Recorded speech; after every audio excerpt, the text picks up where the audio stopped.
Sykes Student Union, and to those of you who are joining us from remote locations via Zoom. My name is Bradley Flam. I'm the director of the Office of Sustainability at Westchester University, and our office has been proud to co-sponsor this series. We're now in its 8th year with our Office for Research and Sponsored Programs and the Sustainability Council's Scholarly and Creative Activities Committee.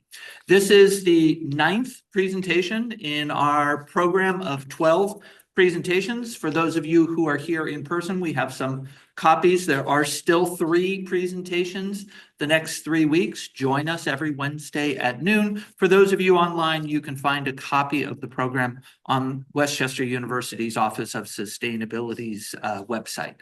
So without further ado, thank you again for joining us, and thank you to Professor Wozniak for being here with us today. Thank you so much. Thank you, Dr. Flam, and thank you, Lambert. I really appreciate the opportunity to speak to you. I appreciate everyone coming out and being in the audience, whether that's in person or online. And it's an honor to be a part of this program. It's a really wonderful lineup, and I think y'all are doing extremely important work. And it gets more important by the day as climate crisis continues to seemingly get worse. So just thank you for your efforts. It means a lot. And I do want to just mention a little bit about my bio. I am not a climate specialist, but I do a ton of work on debt and financial debt. Since Occupy Wall Street many years ago, I've been involved in debt abolition struggles, mainly around student debt. But some of my work also reaches into other aspects of indebted life. And I most recently, about a year ago now, had an opportunity to work with people at Debt Collective, which is the nation's first debtors union, on putting together an international report on what we call climate debt, or what some people call climate debt. And so some of what I'm going to draw on is based on some of what we were discussing during that work. But I mainly want to put some ideas on the table for us to think about together and to hopefully open up a conversation. So let's get started. And I want to start actually with an anecdote. I used to live in Brazil. I lived there for 10 years during the Lula presidencies, the first one. And I want to start with this anecdote because at the time I found this to be really provocative, and I still do today when I think back on it. And I have a different way of interpreting the story that I'm going to tell now as I've gotten older and learned a little bit more. So when I was in Brazil the first time, I was living in Rio de Janeiro. And I remember a press conference with Lula once. It was who was the president at the time. And it was an international discussion about economy and the environment. And at one point, an environmentalist / economist, asked a question about Lula about like, what will it take to keep you from cutting down more Amazon trees and the Amazon rainforest? And Lula's response was kind of fire. And he's like, look, if you all want us, and by you all, he was referring to people in the global north, the United States, Europe. He's like, if you all want us to stop cutting trees, pay us. Pay us to not develop. Pay us to save our trees. Because you all have been cutting down trees for hundreds of years. You all have been mining not only your own countries, but through colonialism, extracting from other countries in order to develop your industries, in order to create your wealth. And now you want us to not do that? And he says, what do I tell the people that are poor and starving in my country? That we're not going to develop to feed them so that we can save trees that the North wants us to save? And obviously, Lula is aware of the necessity to preserve the Amazon rainforest, even though we can talk later about how much is indeed being cut. But I think his provocation is an interesting one. And I think it raises several questions that I want to address to begin. For one, there's a question of, and I'm just going to work from a text that I prepared for this talk. But for one, there's a question of who owes who what, and how climate justice is part of this larger justice debt question. Secondly, the anecdote highlights a tension in liberal climate crisis circles that can be paraphrased by asking, who are we, meaning us in the global north, to ask the global South developing countries to curb its development in order to help save a world that we, the global industrialized colonial North, polluted for hundreds of years as we enriched ourselves. Thirdly, should we take Lula's proposal seriously? In other words, what would happen if we somehow paid countries that were less wealthy than us to not mine and extract its natural resources? Again, these are all open questions for us to think about. And these questions and others are all part of climate justice debates that end up coming back to questions of debt. So in a sense, these questions and others can be boiled down to the debt question, which is, when it comes to global climate justice, who do we owe and what do we owe? Who owes who what? And I want to spend some time unpacking this before opening the floor for discussion. But before talking about climate justice and climate debt specifically, I want to raise what Marxist thinkers call a contradiction of capitalism. And by a contradiction of capitalism, we mean that there are contradictions inherent in capitalism that create serious problems, not only for the functioning of capitalism itself, but also for people in the world. For example, we can ask whether a system that demands and produces social relations of hierarchy based on the ownership of capital, or in other words, power differentials between capitalists and the workers that work for them, can ever be democratic. I would argue no. But more relevant to today's theme, we can ask, what happens when we produce an economic system that depends on never-ending growth in a world that is characterized by finite natural resources? This, I think, is something very serious that we have to ponder, which is to say, if capital demands constant growth via profit, but our resources are limited, we're going to bump up against some tensions. And no matter how good your technological advancements are, you cannot make and sell things out of thin air. And in fact, whatever we do to endlessly produce and consume will have impacts on the very air we breathe. When we take up this contradiction, we are left with the challenge of regulating a system that constantly seeks to evade regulation. The results are, to say the least, imperfect.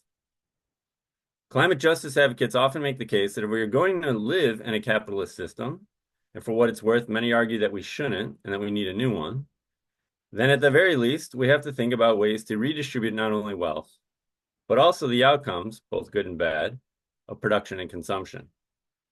This is pressing because, writes Femi Taiwo, quote, climate change will redistribute social advantages in a way that compounds and locks in the distributional injustices we have inherited from history. So one of the biggest challenges related to climate justice has to do with this issue of climate debt. But what do we mean when we talk about climate debt? And here I'm going to draw a short definition from Tristan Bove. So he writes, developed countries owe a debt to the developing world because they are the ones responsible for the vast majority of global emissions and ecological devastation. At the same time, the countries who will bear the worst impacts of climate change are those least responsible for them. So again, the part of the equation here is that the countries that have benefited the most over hundreds of years of development via colonialism, via the use of our various resources, are the ones who might not even suffer the worst consequences. And instead, those countries that are going to suffer the worst consequences are the countries that have produced the least amount of our problems with air and water pollution, etc. Tristan goes on to say that climate debt takes into account how historically prominent greenhouse gas emitters, like the United States and the EU, have vastly exceeded their fair share of emissions, while other countries who took longer to industrialize have barely scratched the surface in comparison. It is why countries like China and India, today the first and third largest emitters in the world respectively, have pleaded with the US and other historical polluters at COP26 to provide more climate financing.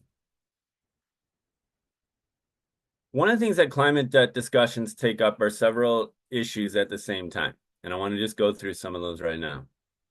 On the one hand, when we talk about climate debt, we start to acknowledge that formerly colonized countries are massively in debt to their former colonizers. This debt not only strips their wealth, but it also strips their sovereignty. Some people refer to this as neo-colonialism. And one of the things that happened was after the anti-colonial struggles across the world, Africa, Asia, etc., the countries that were then free from the colonial powers of like France, Britain, etc., they were massively indebted to those same countries that once ruled them. So the question then becomes, are you really free? Do you really have sovereignty? If there's this much power coming from the colonial North in the form of financial capital that can dictate how you govern and how you spend your resources. On the other hand, climate debt discussions, sorry, take up, when speaking of climate debt, people acknowledge that these indebted countries, so these formerly colonized countries, are on the front lines of climate catastrophe present and that which is waiting to happen, but they lack the economic resources to deal with those catastrophes. So a lot of these countries that are being hit by climate catastrophes, I can think of Pakistan years ago, and we can name many others, are the very countries that are most indebted. And by paying the debt, they have less resources at home, resources and financial capabilities to actually deal with the crisis that they're going to have to deal with.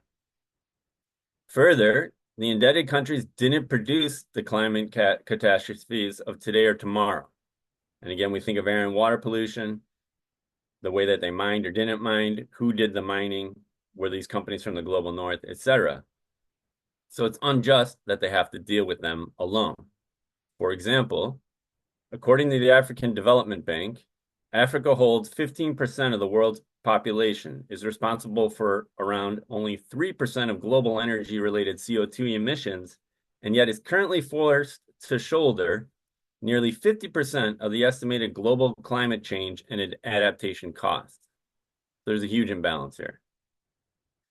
So what do we do? Well, therefore, rich countries of the global North, I would argue with others, owe countries of the global South. How much is owed exactly is hard to quantify, but one study suggests the total value of climate debt, how much industrialized countries owe to the developing world, may currently be as high as $34 trillion. Based on current estimates of how much carbon will cost us in the future, the social cost of carbon currently pegged at $51 per ton of carbon emitted, this number may well swell to be as high as $57 trillion by 2035, mainly due to China's rise and continued usage of fossil fuels. What we're talking about here is a form of reparation. A form of reparation for the colonial past, a form of reparation for ecological damage done via colonialism and imperialism. And obviously, this is a huge sticking point that most people in the global North, and especially those in power, are not willing to take on. But one could make the claim, as I'm doing today, that the global North does owe some form of reparations for colonial abuses past, and these include environmental. And they owe it to the indebted global South countries to, at the very least, cancel the debts of the global South countries so that these countries can use the money that is then staying at home, not in paying back loans to the global North, but rather to developing sustainable means of development that will allow them to survive and thrive in a precarious future. To quote the Climate Network International, to address the climate crisis, urgent action is needed on the debt crisis in the global South. This includes debt relief and new additional and adequate grant-based climate finance in recognition of the climate debt owed to countries in the global South by wealthy polluting nations for the role in creating the climate crisis from colonialism to the present day. So in other words, part of the argument here is that if we want to help countries like Brazil and other places and tell them that they cannot develop, then at the very least, we should cancel the debts that they owe so they can use that money to protect resources at home. The same group goes on to say, this finance is absolutely necessary to support vulnerable countries as they attempt to adapt to the impacts of climate change, address the loss and damage arising from such impacts that have gone beyond what can be adapted to as they try and manage climate transition. In a report from the Climate Network, they offer several different suggestions. And I'm going to read these off as a way to come to a close here.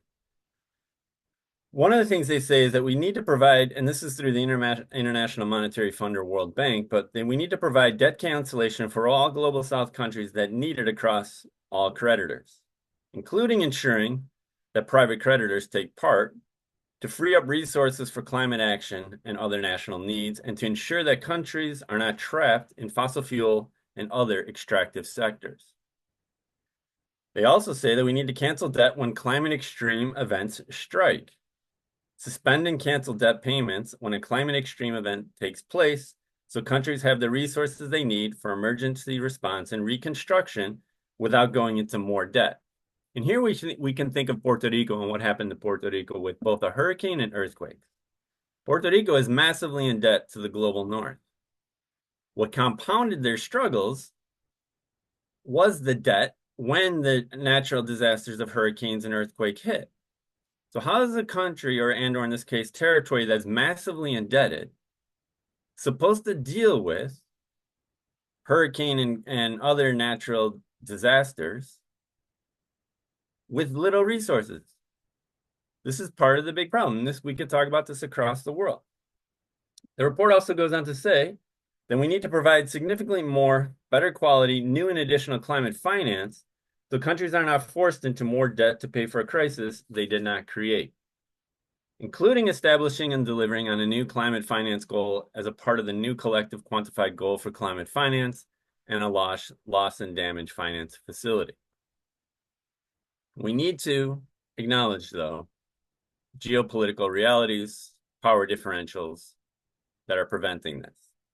So I'm going to close by saying that the UN's 2009 climate summit in Copenhagen, the industrialized world reached an agreement to provide international finance support, or climate finance, to help poorer countries adapt to climate change. The pledge ensured that the most vulnerable nations to climate change would have access to adequate resources in the short and long term to minimize global temperatures rises' disastrous effects on the developing world. And while there was a pledge of $100 billion a year towards adaptation and resilience in the developing world starting in 2020, that industrial world pledge has failed spectacularly. In other words, they have not delivered on what they owe. And I'll end it with that. Thanks a lot.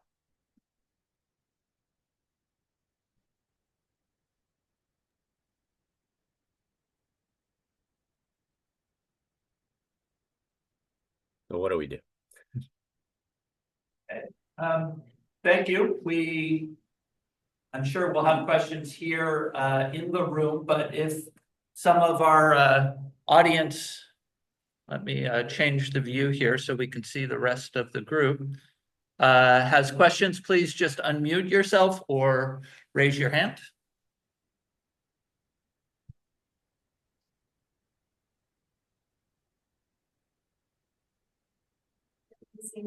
Off the edge. But how do you get, especially like the U.S. government, to kind of take on the blame? Especially when thinking about Puerto Rico, I know like a large part of that conversation was like the emphasis on the natural disaster. And so like how do you get the North to accept and like be willing to repair if there is like that guise of natural disasters to hide behind? Yeah, I think I heard the question. So let me repeat it back and correct me if I'm wrong, and then maybe someone else can help me fill in the blanks. But what I heard you asking was, how do we get the global North to recognize the the need for repair? And if I heard you right, you were citing the case of Puerto Rico. Is that correct? Yeah. Yeah. I mean, this is the big question, right? Like, what would it take to convince not only the people of the global North, but also leadership to address what we're calling climate debt here? In the case of Puerto Rico is a good one. Well, I can say that there's like active campaigns to do this. And I'll speak of the one that I know the best. So on the one hand, when we talk about the crisis that happened in Puerto Rico, and by the way, this has led to like the closure of 600 public schools, because what ends up happening is, in order to pay creditors, Puerto Rico has to find the money somewhere. And so one of the things they did was they closed 600 K through 12 public schools, and that money went to debt payment. What's also important to remember that these are colonial debts. And a lot of the debts in the global south, or what people used to call the third world, are debts that are held over from previous dictatorships. So let's think about this for a second, that the debts that these countries hold were once taken on by former dictators or current dictators.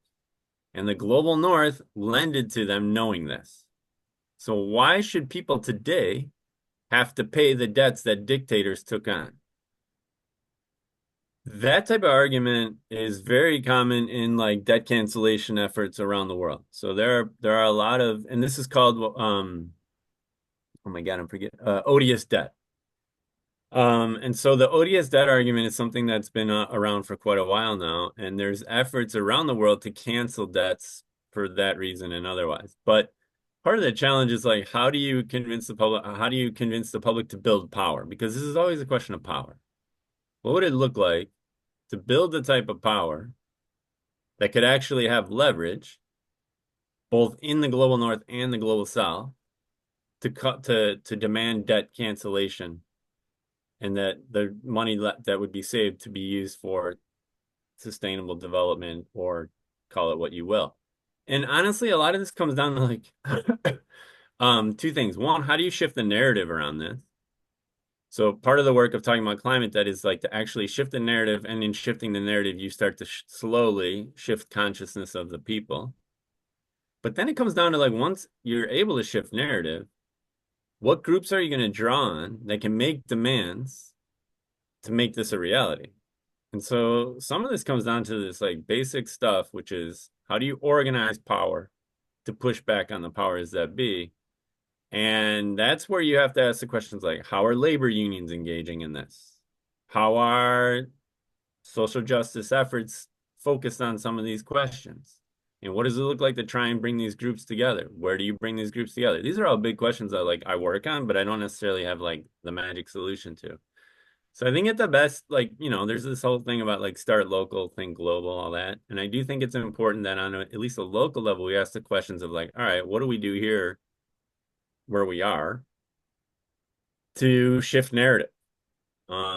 And in an education institution, I think that's like one of the things that education does, is that it shifts narratives around some of these issues by making people more aware of them. So I would say this is a long, long road. I don't know if it's ever going to be possible, but at the very least we try, because the consequences are dire. And my work as an educator is to try and work on the shifting of narrative.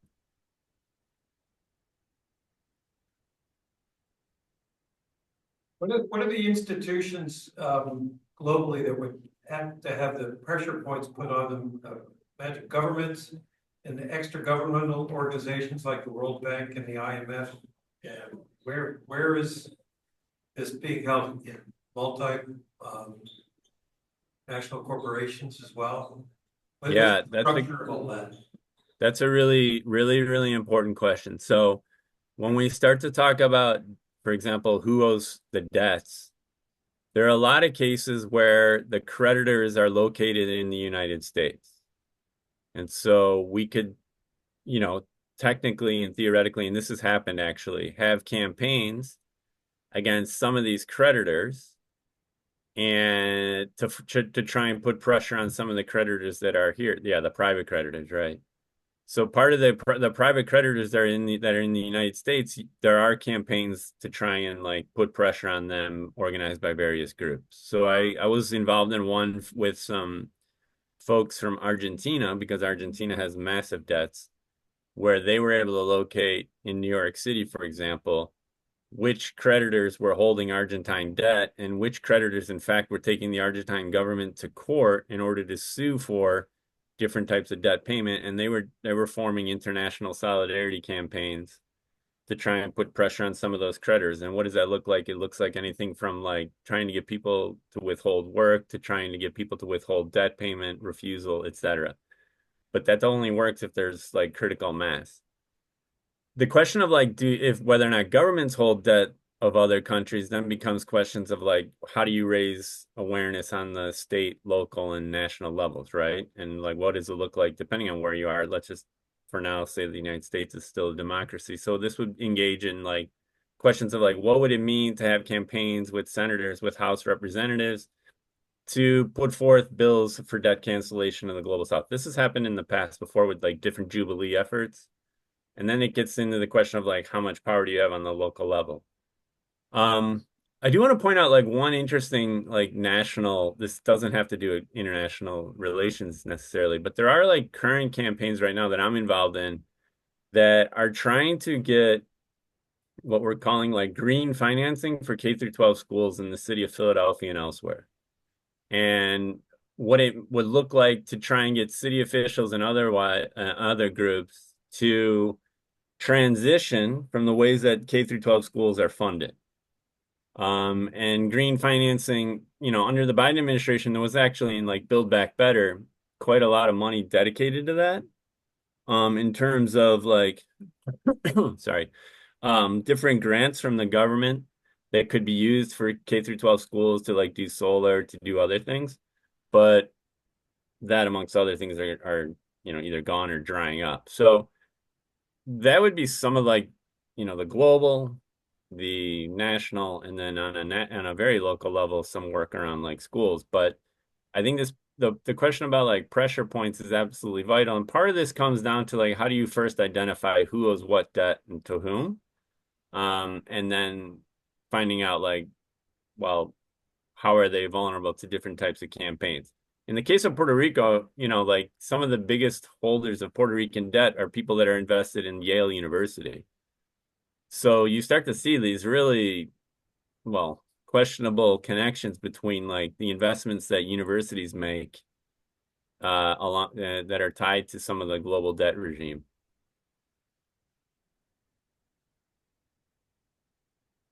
And you know, one thing too, I'm not sure, I can't tell from who asked, but like one thing that we always talk about is like where's our pension money invested? Like you kind of look like faculty. I can't tell from here, Yeah. but you know, one question becomes like, where is our pension if you're an AppScuff or otherwise? Like, where's that money being invested? And is it invested in some of this global South debt? Definitely in the southern part of the United States, as far as the tea. I can't hear you, my friend. So maybe someone could repeat. TIA is definitely invested in U.S. domestic southern environmental concerns, right? With the farms on Arkansas. Yeah. Is that Michael? Yes. Hey, what's up, man? All right. Yeah, exactly. Like, you know this stuff. Like, this is like, you can answer for me in there. I wanted to ask you too. I've been bumping up against Olufemi Tewo's work. He did the elite capture and then the reconsidering reparations.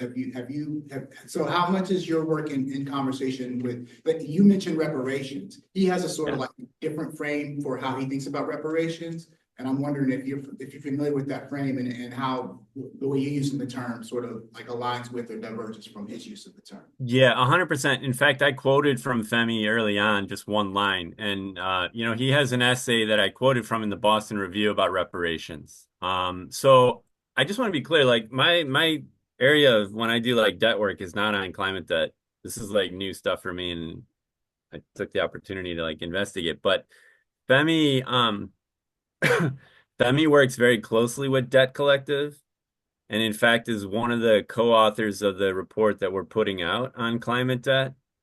So a lot of what we're pulling from as Debt Collective is drawn from collaboration and consultation and co-writing with Femi.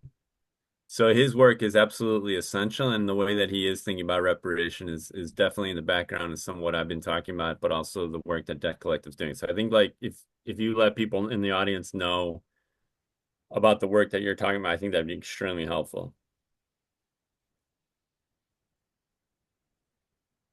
I have a question about carbon offsets, and if you have been thinking about how they fit into this argument. They're not a tool for eliminating debt, right? But in principle, they are, and there's all kinds of arguments against their effectiveness and against whether or not we should be using them at all. But setting those aside, to what extent are they one response to Lula's argument that they should be paid to not cut down Right. forests? How do carbon offsets fit into the way you're thinking about all this? Yeah, well, I would ask you what you think about it, but I think part of the question is like, how do the carbon offsets get financed, and who has to take up that burden? And I think anytime, if any of the cost is put onto some of these countries that are already buried in debt and or struggling economically to even catch up, then I think there's questions to be raised about, like, if we're going to go with carbon offsets, then we probably need to talk about how they're being financed. Because I think part of what Lula was getting at and what other people have talked about is like, if in talking about climate justice, we're still interested in maintaining like social and economic and political hierarchies of power and wealth, then there's always going to be some contradictions there and some problems with that.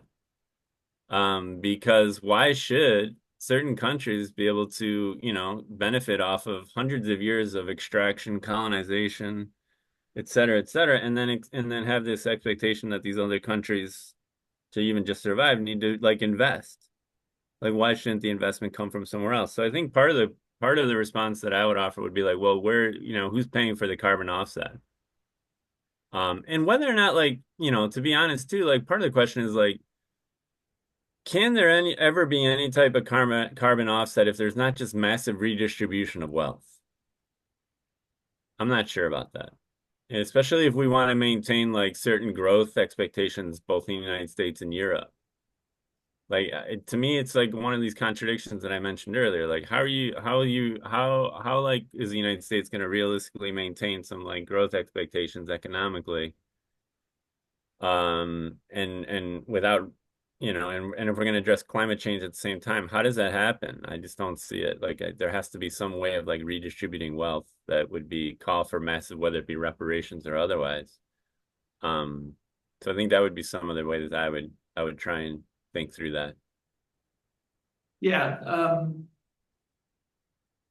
Yeah, carbon offsets, there's all kinds of arguments that they don't achieve what they're meant to do, that there's fundamental inequalities inherent in the projects that are verified, certified as reducing carbon emissions, or at least avoiding additional carbon emissions.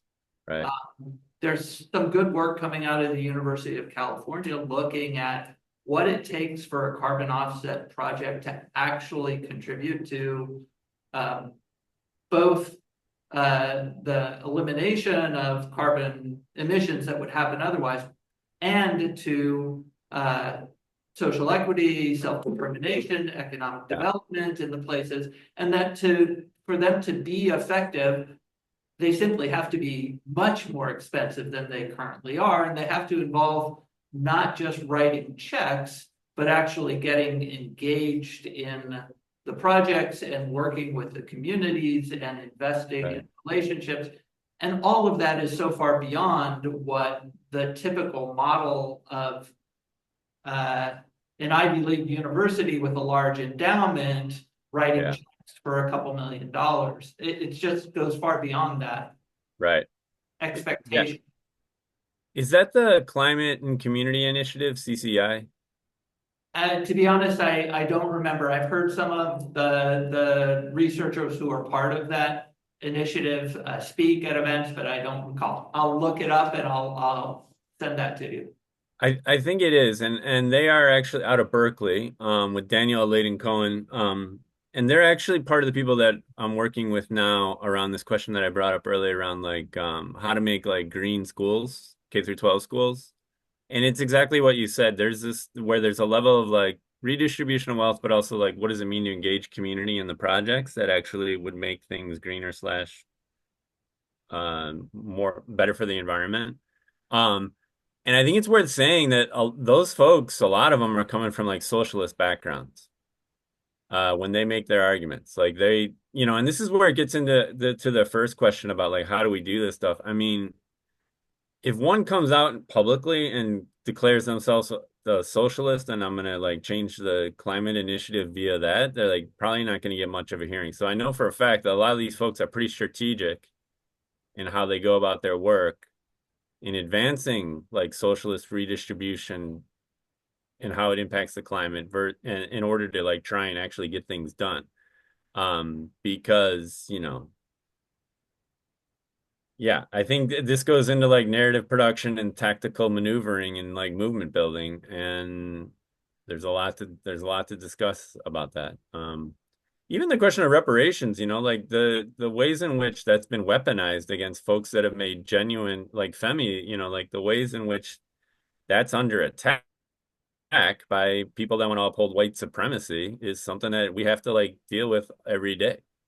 Um, and the ways in which, you know, Femi's really complicated, really important argument gets misconstrued and turned upside down and is used as a weapon against folks on the side of reparative justice is something that is constantly having to be addressed. And so a lot of this comes down to like both political savvy and then political will. You know, and that's also something that we talk about a lot. It's like this is not ultimately an economic issue. We have the economic resources to do most of the stuff. It's a question of political will.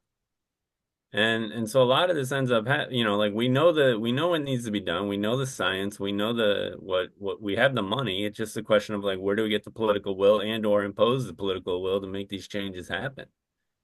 And that leads to like all sorts of really interesting but difficult questions.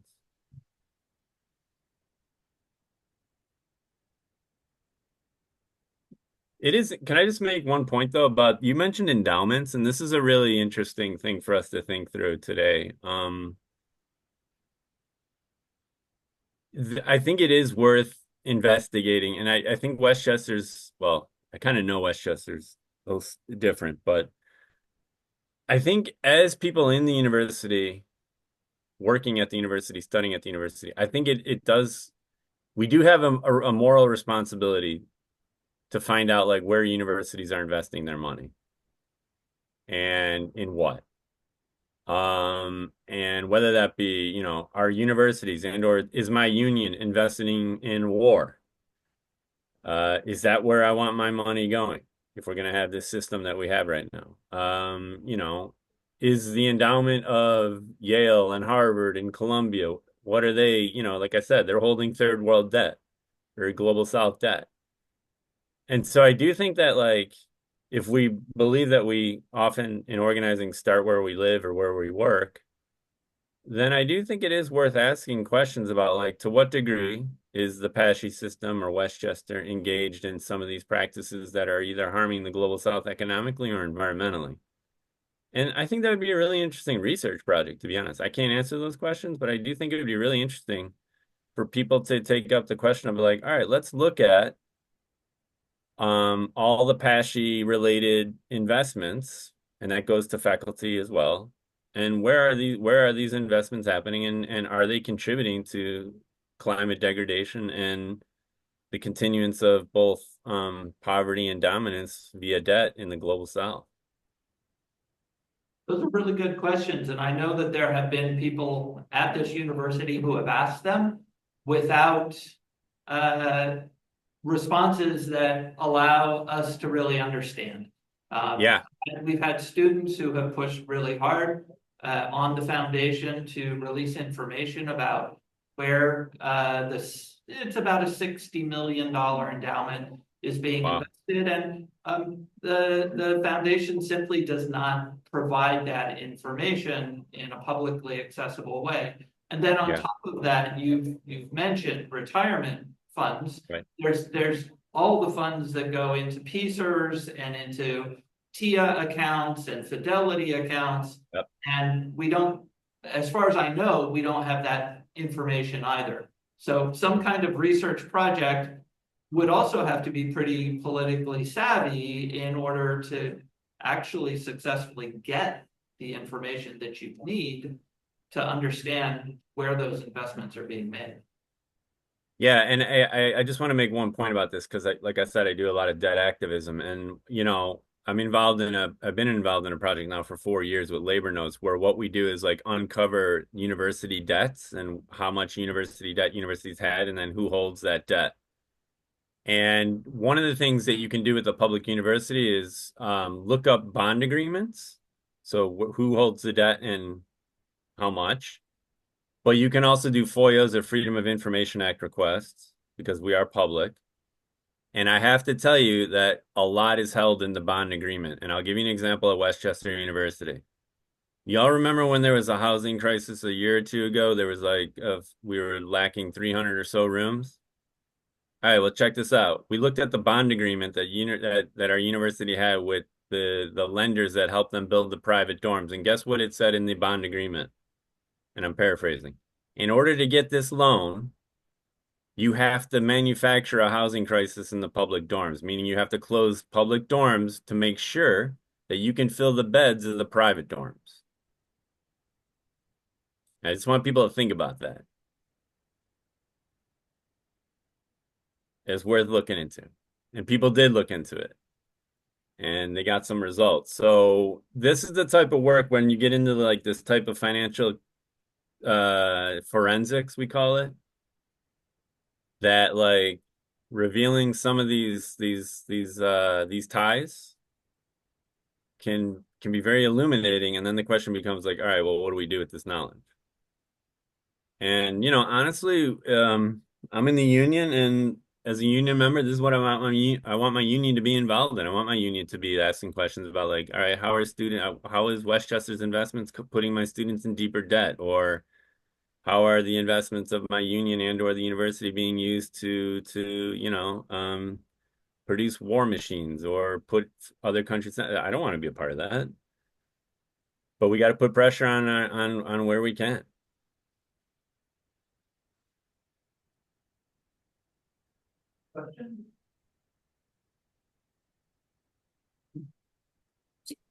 Jason, I just popped a question into the chat. I'll read it out loud for the group. I was just in Harrisburg this week, and one of our state senators' doors in Harrisburg has a sign, very big sign, I shall say, that says "Democracy dies in dark money." And Yeah. so I was wondering what you thought about that, and does this relate to the conversation we're having today?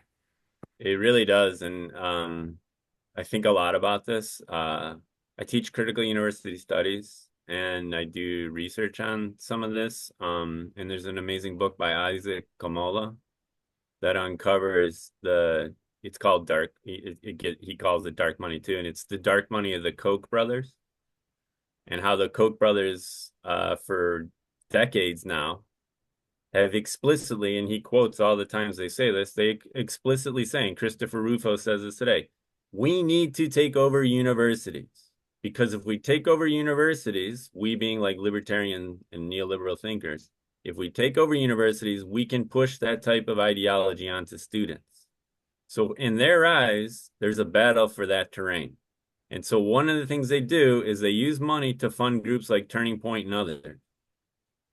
So these student groups are funded by what, again, you're using the term dark money, so we'll use that. It's funded by this dark money in order to advance certain ideological claims. And I think that the dark money that I think what that, the metaphor there is that this is stuff that we normally don't hear about, right? That's why it's in the dark. It's obscured. It's purposely really hard to read. So like, Dr. Flem, you mentioned like, you get these documents, you're like, what are we supposed to do with this? This is like really hard to interpret. And this is where we have to ask the question of like, what type of transparency do we need in our financial documents, and why shouldn't it be more available to the public to have, in a public institution especially, to have democratic deliberation about this? Well, you can't have democratic deliberation about something that's in the dark, or that's not intelligible. And so I think there is a lot to say about this question of like, we need to look into like, let me put it this way, Ashley, like, how do we bring what's in the dark out of the closet? And then in order for it to have a conversation, and if they don't want to bring it out, what are they trying to hide?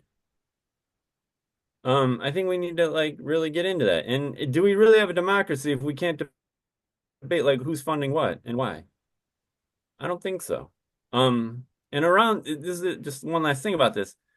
I would argue 99% of us have never been engaged in a conversation about how much debt a public institution, whether that be a city, whether that be a library, whether that be our university, takes on. Sometimes we get to vote on different things during different elections about like should the university or rather should the school district take on more debt, but very rarely are we having conversations about like debt service, the terms of the interest, all that stuff. So can we claim democracy then?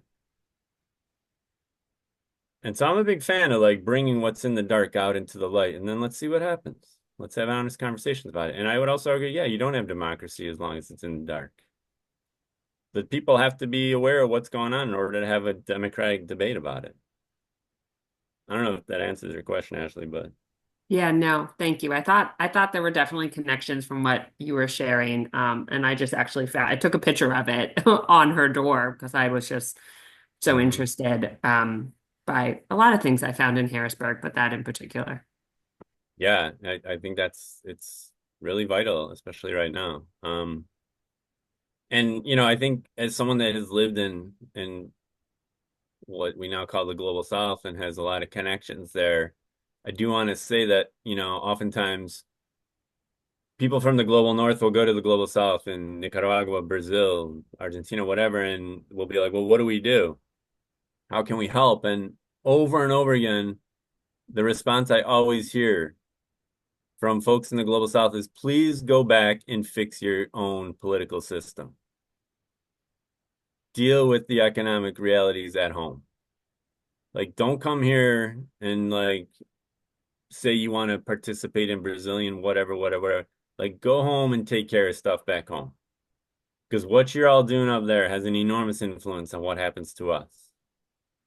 And so, you know, I take that to heart. Like, it's not my role to intervene in another country's politics or social relations, but I do have a role as someone that lives in this country to maybe try and make it better, not only for folks here, but also given our imperial reach, how we impact other countries.